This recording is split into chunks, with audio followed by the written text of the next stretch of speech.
Hi friends, welcome to our channel. Brahmamudi serial next ఎపిసోడ్లో ఏం జరగబోతోందో ఈ వీడియోలో చూసి తెలుసుకుందాం. ఆస్తిని ముక్కలు చేస్తానన్న సీతారామయ్య అసలేం జరిగింది అని తెలుసుకోవడానికి ఈ వీడియోని స్కిప్ చేయకుండా ఎండ్ వరకు చూసేయండి. అప్పు అనామిక సామంతులని కూడా జైల్లో పెడుతుంది. అలా అనామిక జైల్లో కూడా నందగోపాల్తో గొడవ పడుతూ ఉంటుంది. అప్పుడు అప్పు వచ్చి అనామికని అరుస్తూ ఉంటుంది. అప్పుడు అప్పు వెళ్ళిపోయిన తర్వాత అనామిక, అసలు నేను ఈ అప్పు మీద దృష్టి పెట్టలేదు, చాలా పెద్ద తప్పు చేశాను, నేను ఆ రాజ్ కావ్యాల మీదే నా దృష్టిని పెట్టాను, ఈలోగా ఇది ఎస్ఐ అయిపోయి ఇలా మనల్ని జైల్లో పడేసింది, అదే దీన్ని ఎస్ఐ అవ్వనివ్వకుండా అడ్డుపడుంటే ఇప్పుడు మనకి ఈ గతి పట్టేదే కాదు అని అనుకుంటూ ఉంటుంది. అలా సామంత్ దగ్గరికి వెళ్ళి, సామంత్ ఏదో ఒకటి చేయొచ్చు కదా, మనం ఎలాగైనా వెంటనే రిలీజ్ అయ్యేలాగా ఏదో ఒకటి చేయి సామంత్ అని అంటుంది. అప్పుడు సామంత్, ఏంటి రిలీజ్ అయ్యేది, ఆ అప్పు మన మీద చాలా స్ట్రాంగ్ కేసుని ఫైల్ చేసింది, మనం రిలీజ్ అవ్వడం చాలా కష్టం అని అంటాడు.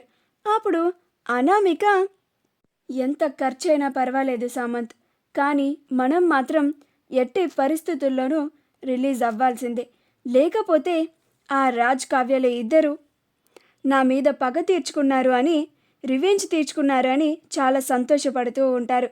ఈ అప్పు కూడా మనల్ని సెల్లో పడేసి అది దాని రివెంజ్ని కూడా తీర్చుకొని ఉంటుందని చాలా సంతోషపడుతూ ఉంటుంది. వీళ్ళని చూస్తూ ఉంటే నాకు ఒళ్ళు మండిపోతుంది. నేను రిలీజ్ అయిన వెంటనే వీళ్ళని మళ్ళీ దెబ్బకి దెబ్బ తీయాలి, ఈ అనామిక అంటే ఏంటో నిరూపించాలి, నాతో పెట్టుకుంటే ఎలా ఉంటుందో కూడా వాళ్ళకి చేసి చూపిస్తాను, నన్నే జైల్లో పెడతారా, ఇది రెండవసారి, మొదటిసారి నన్ను జైల్లో పెట్టినందుకే నేను మొన్న వాళ్ళకి 100 కోట్లు నష్టం వచ్చేలా చేసి ఆస్తులు మొత్తం పోయేదాకా తీసుకొచ్చాను, చివరాఖరిలో ఈ అప్పు రావడం వల్ల అది మిస్ అయ్యింది, ఈసారి మళ్ళీ నన్ను జైల్లో పెట్టించింది, ఇంకా ఈసారి నేను కొట్టబోయే దెబ్బ వాళ్ళస్సలు ఊహించలేరు, కోలుకోలేరు కూడా అని అంటూ ఉంటుంది. అప్పుడు సామంత్, ఈసారి మళ్ళీ ఏం ప్లాన్ చేస్తున్నావు అనామిక, వద్దు, ఇప్పటి వరకు నువ్వు చేసింది చాలు, నువ్వే చూస్తున్నావు కదా, నువ్వు వాళ్ళని అంతలాగా ఇబ్బంది పెట్టడం వల్ల మనం ఎక్కడ ఉన్నామో అని అంటాడు. అప్పుడు అనామిక, నువ్వు ఎన్ని చెప్పినా నేను అస్సలు వినను సామంత్, ఆ కుటుంబాన్ని రోడ్డు మీదకి తీసుకొచ్చేంత వరకు నేను నా ప్రయత్నాలని అస్సలు ఆపను అని అంటూ ఉంటుంది. ధాన్యలక్ష్మి వాళ్ళ గదిలోకి వచ్చని, అమ్మయ్య, నా నగలు నాకు వచ్చేసాయి, నా ఆస్తి నాకు వచ్చేసింది, ఆస్తులన్నీ పోతాయేమోనని, ఎక్కడ రోడ్డును పడాలో అని, ఎక్కడ పేదదానిలా బతకాలోనని చాలా భయపడిపోయాను అని చాలా సంతోషంగా ఉంటుంది. అప్పుడే రుద్రాణి ధాన్యలక్ష్మి దగ్గరికి వెళ్ళి, ఏంటి ధాన్యలక్ష్మి, చాలా సంతోషంగా ఉన్నట్టున్నావు అని అంటుంది. అప్పుడు ధాన్యలక్ష్మి, మరి మన ఆస్తులు మనకి తిరిగి వచ్చేసాయి కదా, మన నగలు కూడా మనకి తిరిగి వచ్చేసాయి కదా, ఇంకెందుకు అని అంటుంది. అప్పుడు రుద్రాణి, అంత మురిసిపోకు ధాన్యలక్ష్మి, ఆ ఆస్తులు తిరిగి మళ్ళీ ఆ కావ్య చేతుల్లోకే వెళ్ళాయి, మన వాటా మన చేతుల్లోకి రాలేదు అని అంటుంది. అప్పుడు ధాన్యలక్ష్మి కోపంగా ఆలోచిస్తూ ఉంటుంది. అప్పుడు రుద్రాణి, మనం మన ఆస్తుల్ని పోగొట్టుకునేంత చివరి ఛాయ అంచుల వరకు వెళ్ళొచ్చాము, ఇప్పుడు మనం జాగ్రత్త పడాల్సిన అవసరం వచ్చింది, ఇప్పుడు కూడా మనం జాగ్రత్త పడకపోతే ఇంకా మనకి ఆస్తులు దక్కవు, ఏం చేసైనా సరే మా నాన్న కూడా హాస్పిటల్ నుంచి తిరిగి వచ్చేశాడు కాబట్టి మన ఆస్తుల్ని మనకిచ్చేయమని వాళ్ళని అడుగుదాము, లేకపోతే ఇలానే ఎవరో ఒకరికి దానం చేయాలోనో లేక అప్పులు కట్టాలనో ఏదో ఒకటి చెప్పి ఆ ఆస్తిని ఎవరో ఒకరికి దారపోసేస్తారు అని అంటుంది.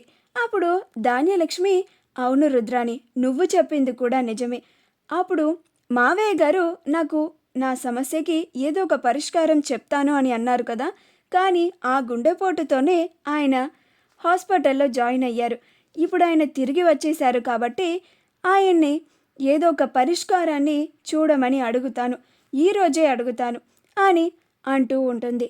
అప్పుడు రుద్రాణి, ఇది చాలు, ధాన్యలక్ష్మిని చూస్తుంటే ఎలాగైనా ఆస్తి వాటాలని మన చేతికి వచ్చేలాగా చేస్తుంది అని అనుకుంటూ ఉంటుంది.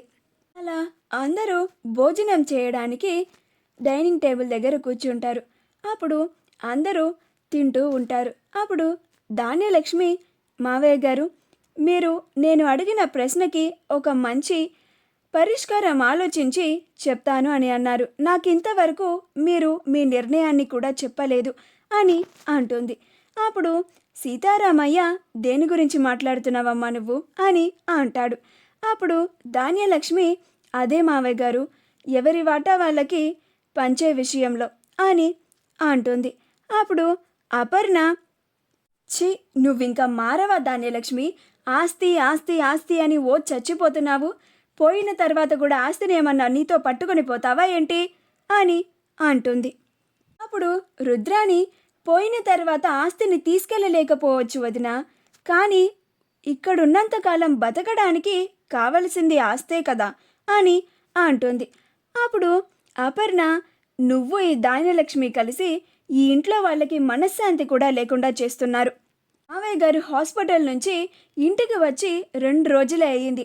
పైగా పెద్ద సమస్య నుండి బయటపడ్డాము. ఇప్పుడే కాస్త ప్రశాంతంగా భోజనం చేస్తున్నాము. ఆ ప్రశాంతతను కూడా మీరు కోల్పోయేలాగా చేస్తున్నారు అని అంటుంది. అప్పుడు సీతారామయ్య, నేను ఆలోచించి మంచి నిర్ణయం తీసుకొని మీ అందరికీ చెప్తానమ్మా, నువ్వు కంగారు పడకు అని అంటాడు. అప్పుడు ధాన్యలక్ష్మి సంతోషపడుతూ ఉంటుంది. అలా అందరూ భోజనం చేసిన తరువాత ధాన్యలక్ష్మి, రుద్రాణిలు వాళ్ళ గదుల్లోకి వెళ్ళిపోతారు. సీతారామయ్య, ఇందిరాదేవి, సుభాష్, అపర్ణ, రాజ్, కావ్యలు హాల్లో కూర్చొని ఉంటారు.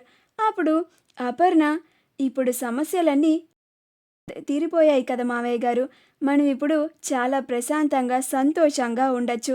రాజ్, కావ్యలు ఇద్దరు చాలా పెద్ద సమస్యని వాళ్ళ భుజాలపైనే వేసుకొని ఎంతమంది ఎన్ని మాటలన్నా, ఎంత అవమానించినా మౌనంగా వాటన్నిటిని భరించి ఆ సమస్య నుండి బయటపడ్డారు.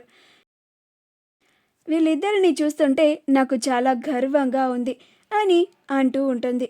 అప్పుడు సీతారామయ్య, లేదమ్మా అపర్ణ, సమస్యలన్నీ తీరిపోలేదు, ఇప్పుడే అసలు సమస్య మొదలైంది అని అంటాడు.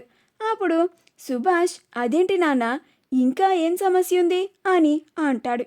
అప్పుడు సీతారామయ్య, ఆస్తిని నేను ముక్కలు చేద్దాం అనుకుంటున్నాను అని అంటాడు.